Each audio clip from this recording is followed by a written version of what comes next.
Okay, Alexander, we need to talk about Michael Flynn. And you wrote an article. Let me pull it up here. You wrote an article on December 4th, 2017. That's not a mistake. You wrote an article for the Duran, theduran.com, December 4th, 2017, with the title, A Case of Entrapment, How the Deep State Brought Down Michael Flynn. And your excerpt from that article was Trump's national security advisor downfall was engineered in the shadiest of circumstances. Well, Alexander, today we know without a shadow of a doubt, thanks to some very good legal representation that Flynn has acquired, which he needed to get, that he was completely set up. Without a shadow of a doubt, he was targeted. And this is a collusion which incorporates the head of the FBI in Comey. It incorporates Brennan of the CIA. It incorporates a lot of FBI agents. Peter Strzok is probably one of the major players here. It incorporates what I believe to be many Obama White House officials. It incorporates the mainstream media. And it also incorporates Michael Flynn's previous lawyers. Yeah. All of these people colluded and conspired to take down Michael Flynn from the very beginning. I mean, they targeted him from the very beginning. You wrote this article in 2017, knowing that all these very powerful forces were targeting Michael Flynn to take him down.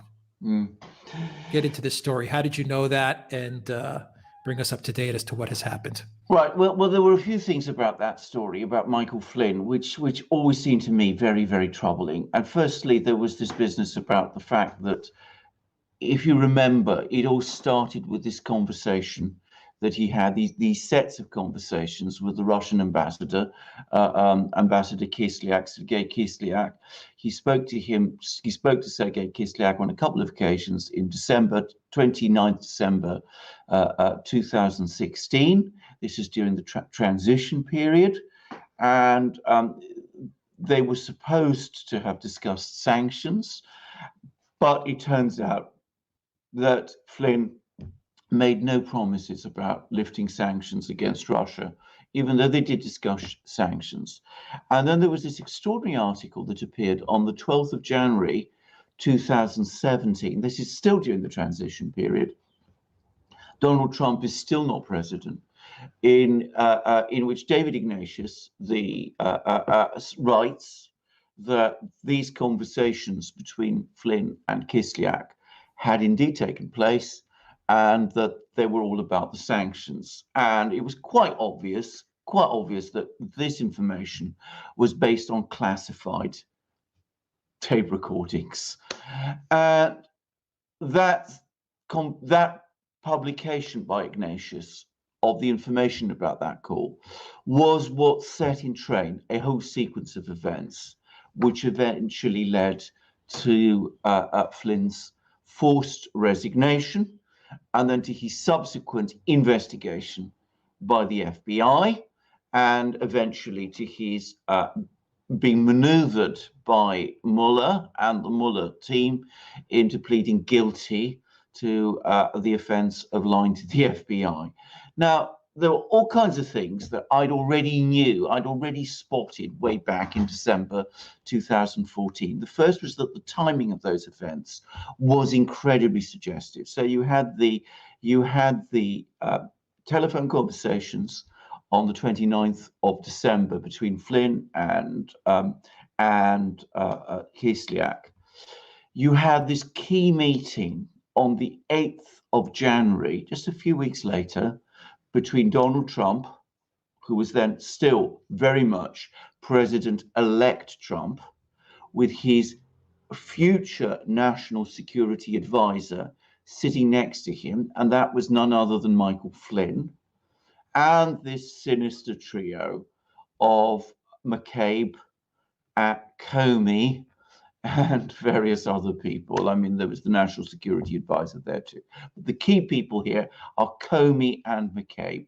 sorry, Comey and Brennan, and Brennan and Comey and Clapper, sorry, present Trump with this report, supposedly about Russian hacking of the DNC.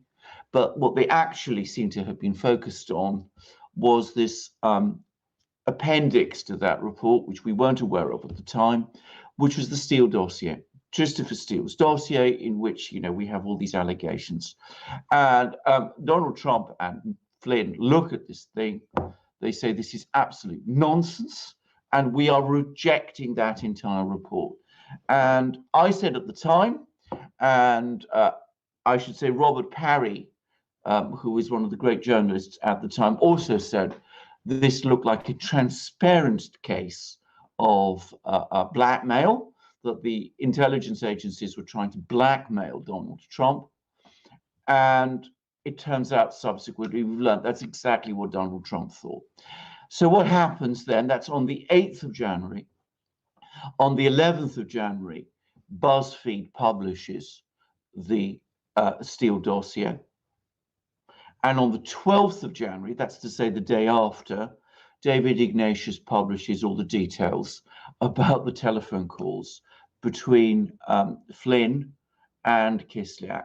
So I think those two events, the ones on the 11th of January and the 11th and the 12th of January 2017, the publication of the Steele dossier and the publication of the information about the telephone call, that those were coordinated. And moreover, I think that they were provoked by Donald Trump's and Flynn's reaction to the presentation of that report on the 8th of January, which was, of course, their reaction to the Steele dossier, first and foremost. And then what happens in the days following is that these people sit back and wait to see what Flynn would say. Flynn denies that he discussed the sanctions with Kislyak during these telephone calls on the 29th of December. So they come together, they plot together, and it's exactly the same people. It's Comey, it's Brennan, it's Clapper, and it's also the person who's running the Justice Department at that time, who is Sally Yates, the Deputy Attorney General. And it is also, by the way, various other people. We are informed, the latest information we're getting is that other people, we don't know which other people, but other people within the Obama administration are also being kept informed. We don't know who. Guesses: Susan Rice, Samantha Power, maybe the chief himself, maybe a Barack Obama himself. Anyway, it's then arranged that this meeting should take place on the 24th of January. This is just after the inauguration. Sally Yates is still in charge of the Justice Department as acting Attorney General. James Comey is still very much in control of the FBI. He's still director of the FBI. So this meeting is arranged with between Flynn and Peter Strzok and another FBI agent. Flynn is not told that this is an investigation. He meets with Strzok. He again denies that the discussion was all about sanctions. And this denial is then twisted and turned round subsequently by Robert Mueller to make it out that Flynn lied to the FBI. And he is convicted on that. He is convicted on that because it turns out that he was threatened by Mueller with further proceedings for breaches of the FARA Act. That's the Foreign Registrations Act. That seems to be mainly related to Turkey, to his work on behalf of Turkey, and perhaps a brief contact he had with RT. It turns out that his son is also threatened. It turns out that his lawyers, who had dealt with all his reports to the foreign registration people, his own lawyers strong-armed him into pleading guilty, which he should never have done. Those lawyers are a very well-connected Washington law firm.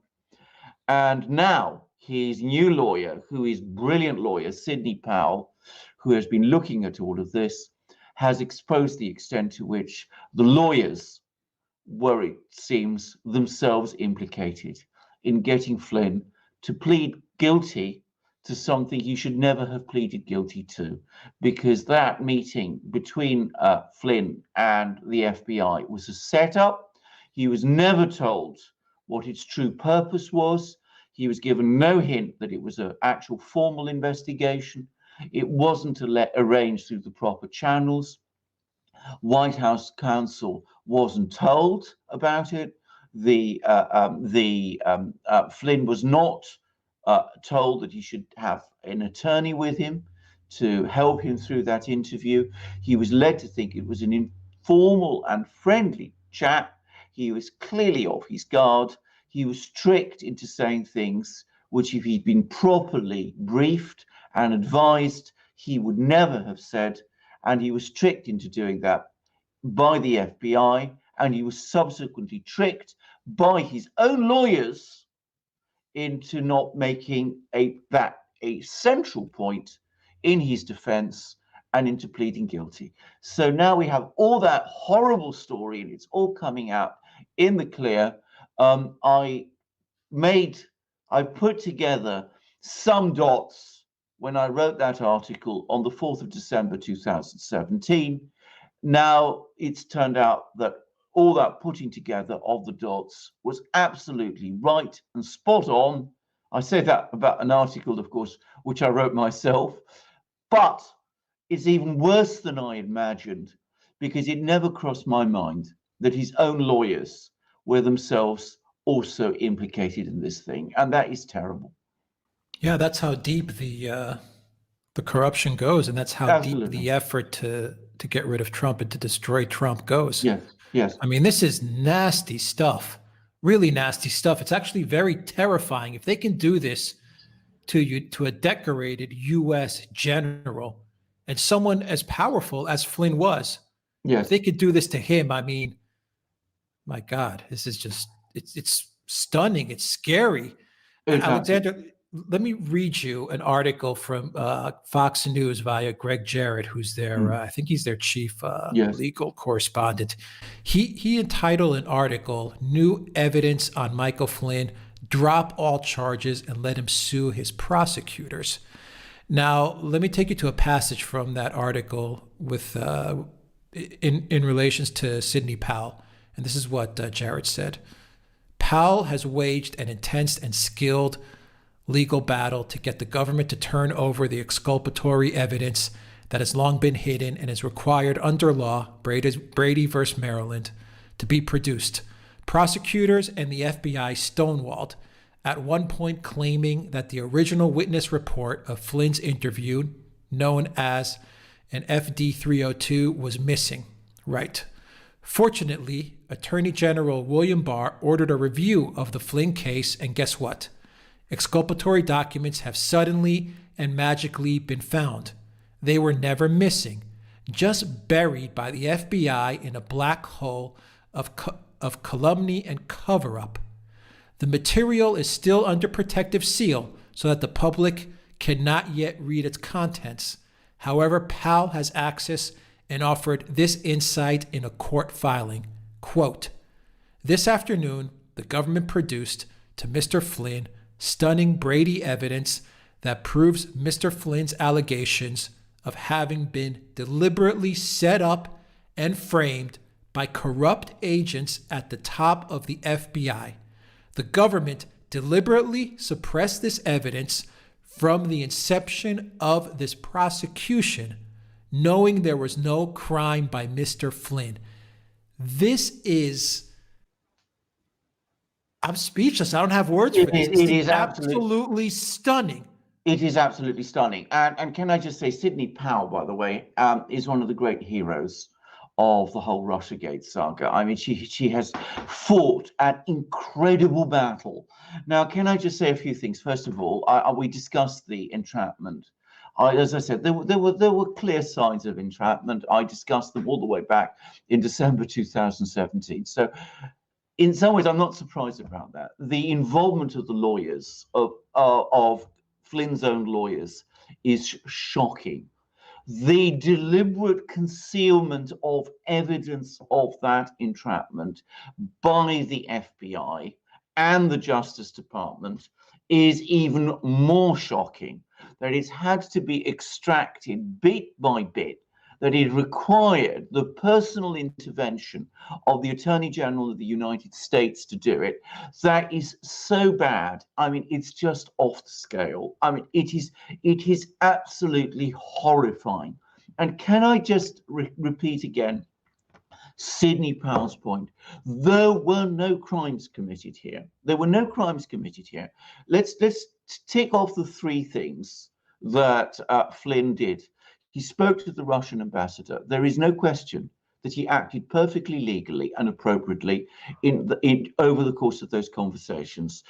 Sally Yates came up with some lunatic theories that he'd violated the so-called Logan Act, which purportedly prohibits private individuals from conducting diplomacy on the behalf of the United States. Nobody has ever been prosecuted under the Logan Act since it was brought into, well, nobody's been convicted under the Logan Act since it was brought into force in 1799. And this wouldn't be a Logan Act violation on its face anyway, because he was not at that time a private individual. He was the national security advisor of the president-elect. So the Logan Act theory is nonsense.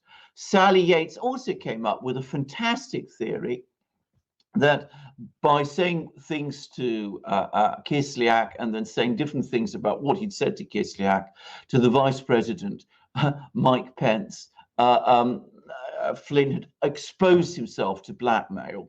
I mean, that's not a criminal offense anyway, but frankly, it's just nonsense. I mean, I've never been able to figure that one out. So nothing wrong about his telephone calls with Kislyak. Nothing wrong, nothing, or rather nothing criminal about his actions with the FBI. And this is what this latest information that Sidney Powell has obtained shows. Since Flynn was never told that over the course of his meetings with the FBI, that he was being investigated, he cannot have been lying in order to disrupt an investigation. So, yeah, by definition, that whole premise upon which that conviction was obtained is wrong. It is completely wrong. And his lawyers should never have advised him to plead guilty to it. And as for the FARA registration documents, it is now known that Flynn thought that he had registered properly all his dealings with Turkey and with RT under FARA, and that registration was done by, guess whom? His own lawyers, the very same lawyers that were advising him, in fact, pressuring him to plead guilty.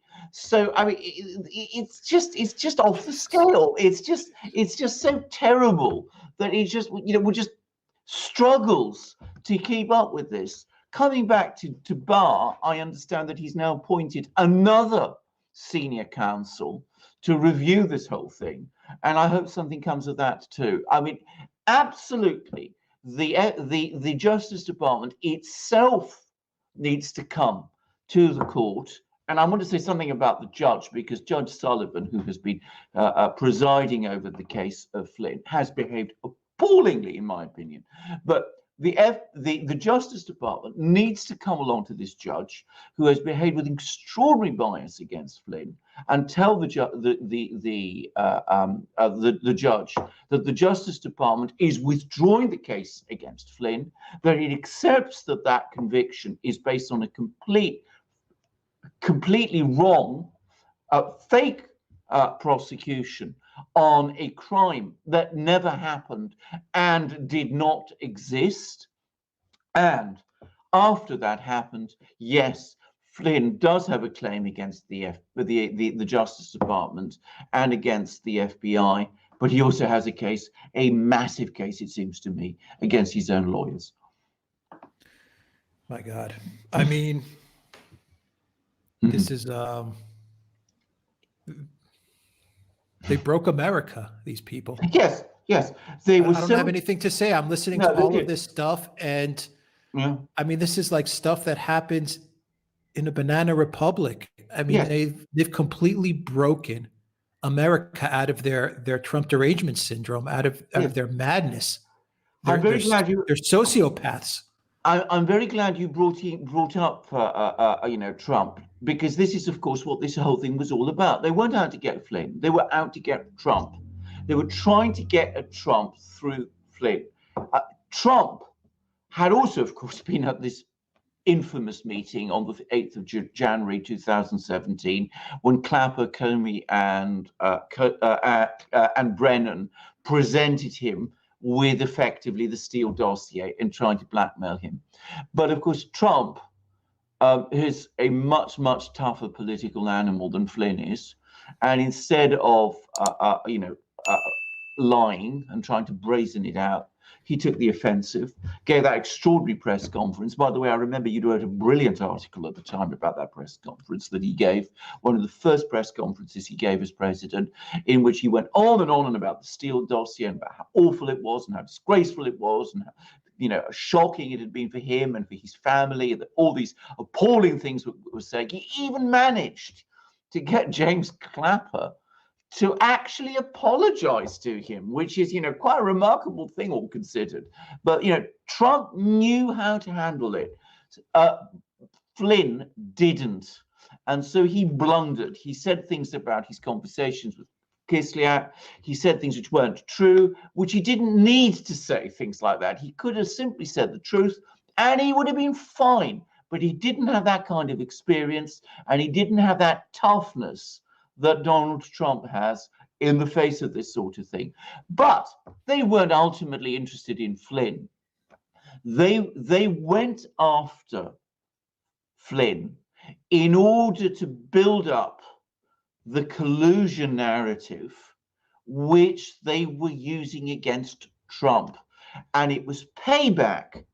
The prosecution against Flynn and the investigation of Flynn, this phony investigation of Flynn, was payback because Flynn, alongside Trump, defied them on the 8th of January when there's an attempt to blackmail them by waving at them the Steele dossier. So that was what it was. It was ultimately all about Trump. It wasn't about Flynn at all, and it was carefully planned, and it was completely unethical. And the Justice Department acted disgracefully. The FBI acted, in my opinion, criminally.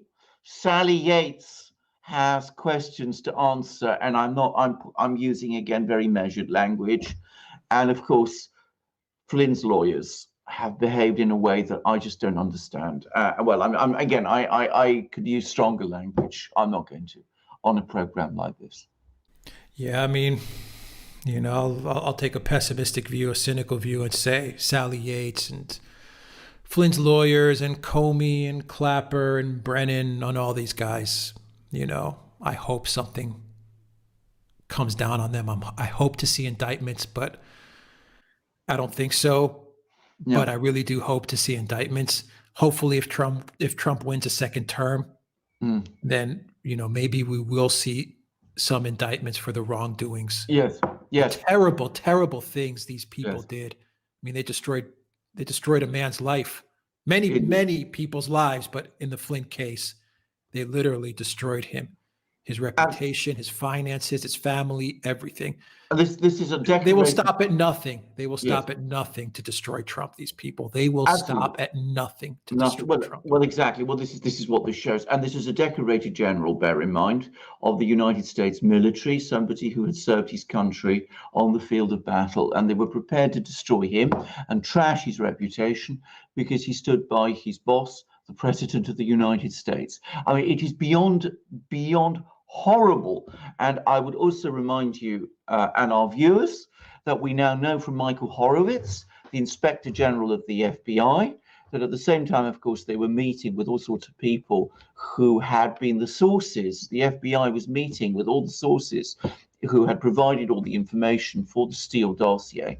And they knew, even whilst they were plotting against Flynn, that the Steele dossier was untrue.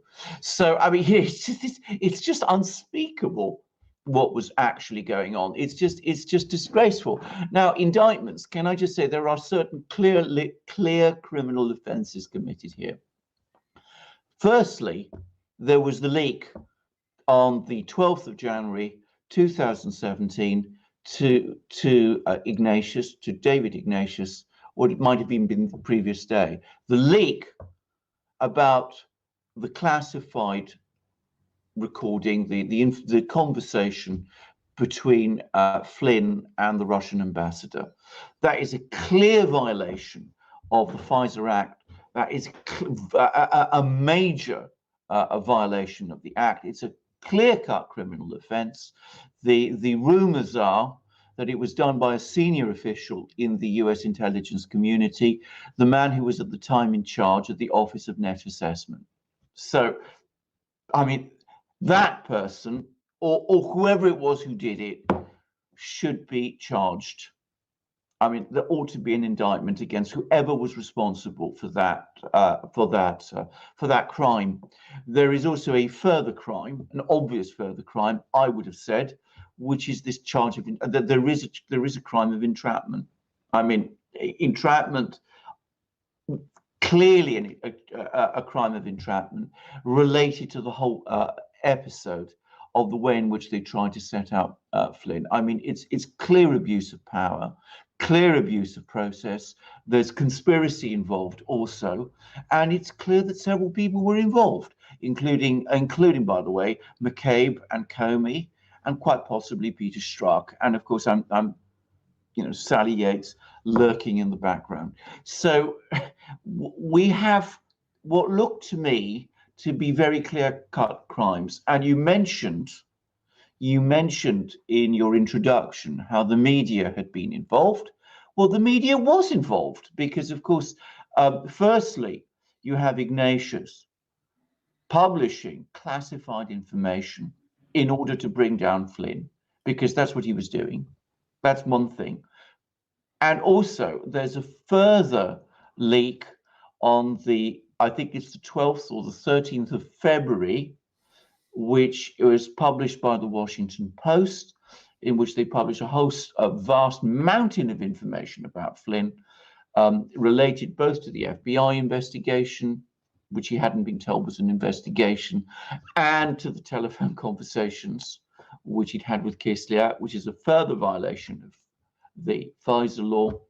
And that is clearly, it seems to me, a case of the media conspiring with the intelligence community to bring down Flynn. So, huge number of things to look into here. This has always been for me, I'm going to say this, it's always been for me the most upsetting single episode in the whole of Russiagate. There have been disgraceful things, lots of disgraceful things that have happened. There was the appalling treatment of Carter Page. There's been the absolutely political prosecution of Paul Manafort. Paul Manafort may be a crook and a criminal and all kinds of things, but he did not deserve to be prosecuted in that way. And the judge who tried the case said so. But for me, the treatment of Flynn is the worst thing of all, alongside the treatment of the ultimate target, who was the president of the United States, Donald Trump. We'll leave it there, Alexander. I'll repeat it again. They will stop at nothing No. to remove Trump. Well, they didn't stop at anything. I mean, they broke every conceivable law and ethics. They broke America. They broke America, absolutely. And I mean, it's a disgraceful affair. It is. I mean, it's so shocking that it's just unspeakable what happened. I mean, bear in mind, just to say again, we talk about FISA warrants and Carter Page. We know that they tampered with original documents. We know they tampered with the wording of original documents, the wording of an email from the CIA, which exonerated Carter Page. They changed the wording in order to get the FISA warrant. So they changed that email from exonerating Carter Page to one in which it incriminated Carter Page by changing the wording.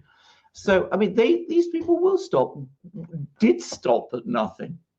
Yeah, these people really have problems in the head. I mean, really, they really have problems. Real deep psychological problems. Absolutely. These people. Absolutely. And at the time when they were doing all these things to Flynn, and they knew from the people they were simultaneously interviewing at that time, something which, of course, I didn't know in December 2017, they knew that the Steele dossier had no basis of fact behind it. So they knew that the whole collusion narrative was untrue. Oh, boy. All right. So important for Trump to win a second term. So important. I completely agree. I entirely agree. I've said it before. This is the last thing I'm going to say. If I had a vote in this election, I would vote for Donald Trump in November for that reason. And that reason, for me, trumps every other, pun unintended, by the way. I mean, I think this is so important for the future of the United States that is why Donald Trump needs to win this election, and why everybody should get behind him in order to bring justice and the rule of law back to the United States, because it has almost collapsed. Yeah, I agree with you, Alexander. If Trump were to lose in 2020, then America is lost, because the Democrats, whoever it is, Biden, Hillary, Obama, Michelle, Cuomo, whoever it is, they're just going to take all of this stuff and will bury it. Even Bernie Sanders would have done it. Not that he's ever going to become president, but I mean, that's what they would all do. Whoever. Yeah. Whoever. All right. Alexander Merkers, thank you very much.